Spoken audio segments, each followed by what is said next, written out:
Capítulo 2. A nave pousou com uma mistura de ruídos, o sibilar distante da atmosfera cortando e deslizando pelo metal da nave, o zumbido constante dos condicionadores lutando contra o calor da fricção e o murmúrio mais lento dos motores forçando a desaceleração. O som humano de homens e mulheres se reunindo nos salões de desembarque e o barulho das empilhadeiras erguendo e transportando bagagens, correspondência e carga para o eixo da nave, de onde seriam, mais tarde, movidas para a plataforma de desembarque. Gaal sentiu aquele tremor leve que lhe indicava que a nave não tinha mais movimento independente. A gravidade da nave dera lugar à gravidade planetária havia horas. Milhares de passageiros tinham se ficado sentados pacientemente nos salões de desembarque que se equilibravam suavemente nos campos de força flexíveis para acomodar sua orientação em relação à das forças gravitacionais sempre em mudança. Agora, eles desciam devagar por rampas até as grandes portas que, destravadas, se abriam. A bagagem de Gaal era mínima. Ele ficou desesperado, esperando em pé junto a um balcão, enquanto ela era rapidamente revistada. Seu visto foi inspecionado e carimbado. Ele nem prestou atenção nisso. Estava em Trantor. O ar parecia um pouco mais denso ali. A gravidade um pouco maior do que a de Sinax, seu planeta natal. Mas ele se acostumaria. Só não sabia se acostumaria à imensidão. O prédio de desembarque era tremendo. O teto quase desaparecia nas alturas. Gaal quase podia imaginar nuvens se formando sob sua imensidão. Ele não conseguia ver a parede do outro lado. Apenas homens, mesas e piso convergindo até desaparecerem fora de foco. O homem no balcão estava falando novamente. Parecia aborrecido. Ele disse: "Vá andando, Dornick." Tivera de abrir o visto mais uma vez para lembrar qual era o seu nome. Qual era o nome? Onde? Gaal balbuciou. O homem apontou com o polegar. Táxis à direita, táxis à direita e a terceira à esquerda. Gaal seguiu em frente, vendo os fragmentos de ar retorcido e reluzente suspensos bem no alto do nada, que diziam táxis para todos os lugares. Uma figura se destacou do anonimato e parou perto do balcão quando Gaal saiu. O homem sentado olhou para cima e assentiu ligeiramente. A figura retribuiu o movimento de cabeça e seguiu o jovem imigrante. Chegara a tempo de saber para onde Gaal estava indo. Quando Gaal deu por si, estava encostado num corrimão. A plaquinha dizia Supervisor. O homem a quem a placa se referia não levantou a cabeça para perguntar. Para onde? Gaal não tinha certeza, mas até mesmo alguns segundos de hesitação significavam pessoas se aglomerando em fila atrás dele. O supervisor levantou a cabeça. Para onde? Gaal estava mal de finanças, mas só esta noite e depois já teria um emprego. Tentou parecer tranquilo. Um bom hotel, por gentileza. O supervisor não ficou impressionado. Todos são bons, diga o nome de um. Gaal respondeu desesperado. O mais próximo, por favor. O supervisor pressionou um botão. Uma fina linha de luz se formou ao longo do piso, retorcendo-se entre as outras que brilhavam com maior ou menor intensidade em diferentes tons e cores.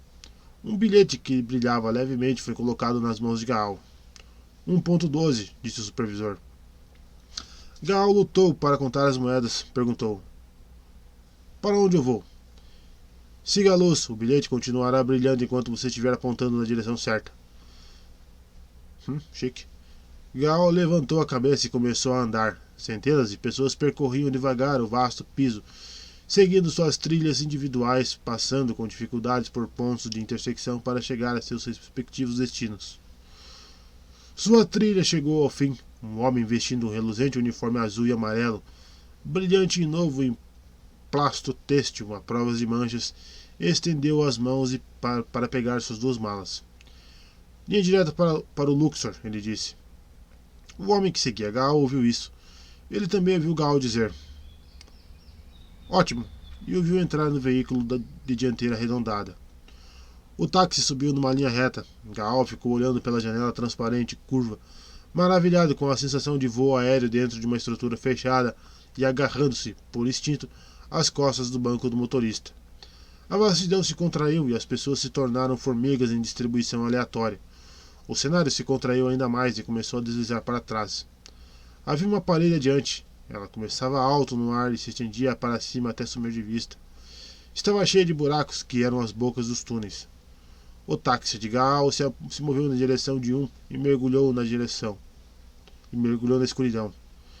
Por um momento, Gaal se perguntou, distraído, como seu motorista conseguia escolher um entre tantos.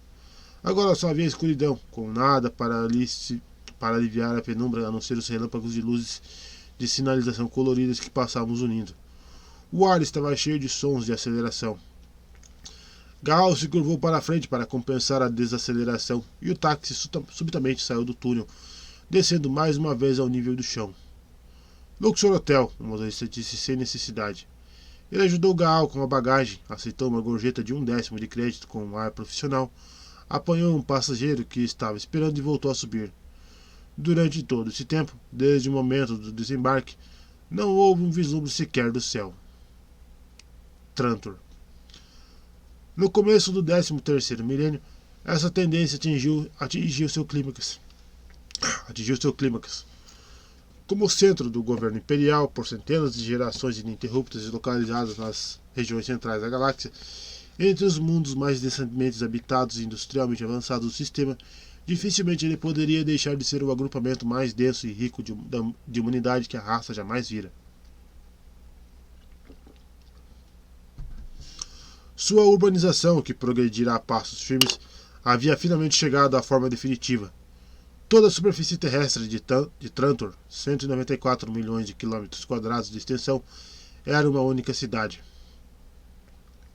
A população, no seu ápice, passava dos 40 bilhões. Essa enorme população era dedicada quase inteiramente às necessidades administrativas do Império, e percebeu que era pouco para as complicações da tarefa.